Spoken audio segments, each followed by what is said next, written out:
Hey guys, hope you had a great Thanksgiving, ate plenty of good food, feeling nice and rested, and ready to get after it starting here on Monday with this 1 rep max strict press in 10 minutes. Okay, we've been really building on this. We had that push press added in. We are going to transition to the push press for the remaining block. So we're going to get that test in today. Again, guys, focusing on getting the shoulders stacked, getting a big, tall chest, tucking the chin and pressing, and just keep driving. Squeeze your legs as tight as you can, all right, so you don't have that tendency to bend them. After that, we have a 12-minute AMRAP, 4 wall walks, 12 front squats, and then 30 double unders.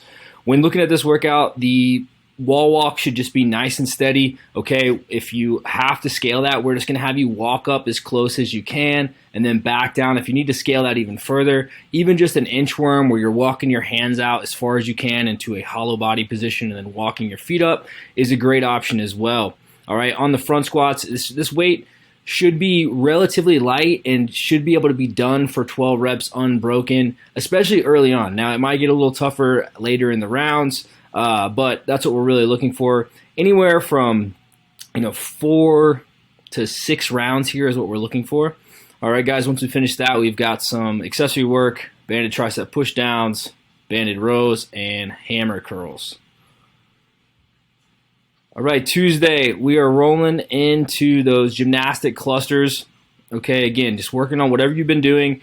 So you have 3 sets for each and then 3 clusters, right? So we have to do, we're doing 35 to 40%, up to 50%. If you only hitting like 5 or 6, then we're looking at going 50% for that first set. But again, it would be 3, 3, 2, all right? And then you would wait and rest, and then you're going to do that again at the 3-minute mark, and then at the 6-minute mark, and the 9-minute mark. So we have 4 total sets of these 3 reps, all right?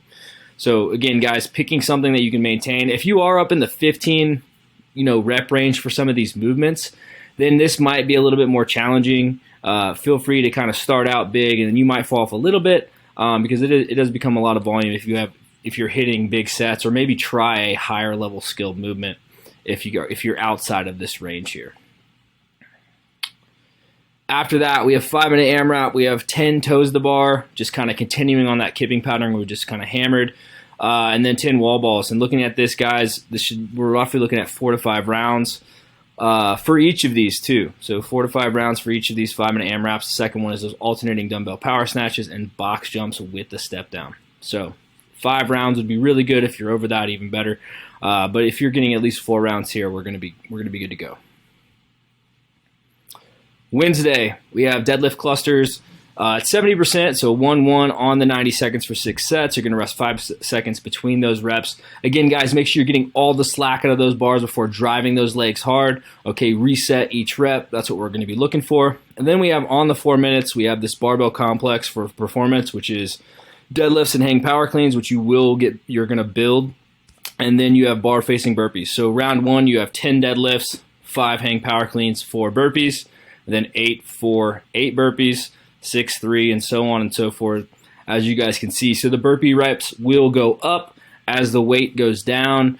We shouldn't see anything more than 90 seconds around, probably closer to a minute.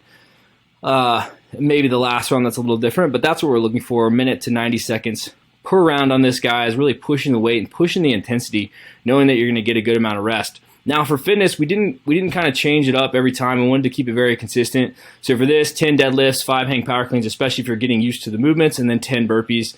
And when completing this, just really look to try to pace yourself to be consistent each round.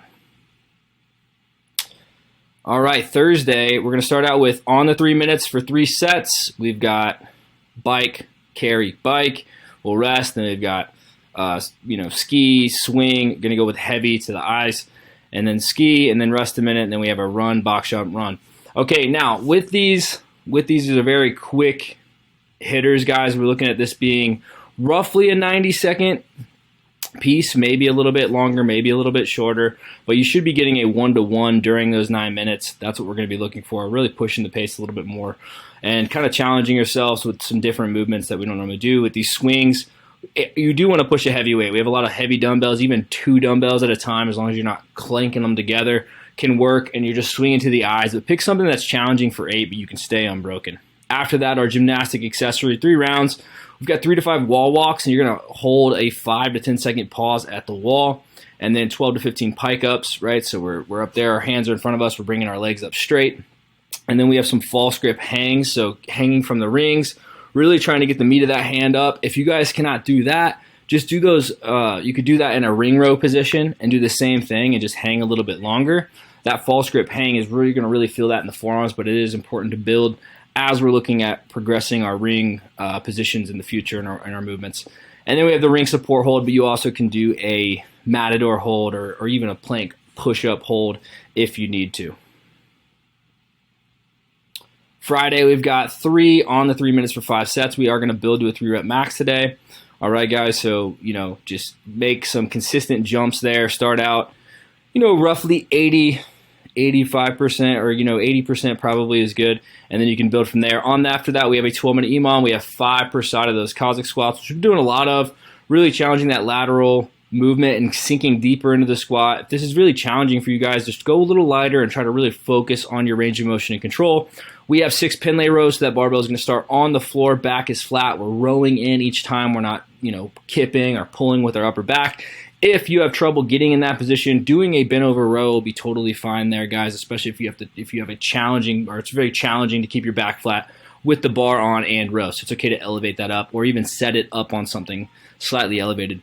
After that, we have dumbbell RDLs. Okay, again, just choosing a tough weight there. For all of these guys, you should be a couple reps from failure. If you have to adjust reps or adjust weight, even going up or down during the thing, it's totally fine because there's not a lot of rest here, guys. It's going to be very, very consistent. You might get 30 seconds of rest here or there, but you should get a decent amount of rest between the squats and this dumbbell, or the dumbbell RDLs are going to be tough. But again, we're trying to push volume here and just choosing a weight that's challenging for that rep range. After that, we write this as optional because we just don't have time in the hour, but I would really encourage everybody to be doing these or writing them down. Same thing with the gymnastic accessory on Thursdays. If you're feeling beat up and you're like, hey, I'm not going to be able to do that, you should write those down and try to complete them on a day that you're feeling a little bit better, have a little bit more time. But we have a sled push, ski, sled pull, bike. This is very general, okay, very general GPP stuff. So at a comfortable pace, conversational pace is what we're looking for there. All right, Saturday, it's team you go, I go. We have 16-minute AMRAP. We're looking at 7 hang power snatches. We have 21 dubs and 7 handstand push-ups. Okay, so you're going to complete a whole round, and then your partner will as well. All right, and just moving steady. If you can do pike push-ups here, that's fine. I think dips are great, especially if we've already went over, had a few times this week. So if you are feeling kind of beat up in the shoulders, even just doing a dip or even a push-up would be fine. Or just, again, bringing the reps down there on the handstand push-ups and really trying to just focus on quality and consistency will go a long way on today's workout. All right, very, very shoulder intensive, so just keep that in mind.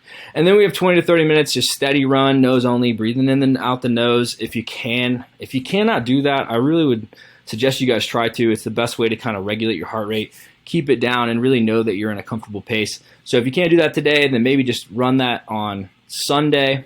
All right, or just trying to get those easy runs in, and you can walk as needed, but we're just doing a little base building here with the double bridge run coming up, and we have the running club going on. You guys are going to get a little more exposure to running, but it's a little bit more outside of class than normal. But if you guys have any questions about preparing for runs or anything like that, just let us know. We'd be glad to help you out. If you guys don't have any questions, then we'll see you in the gym.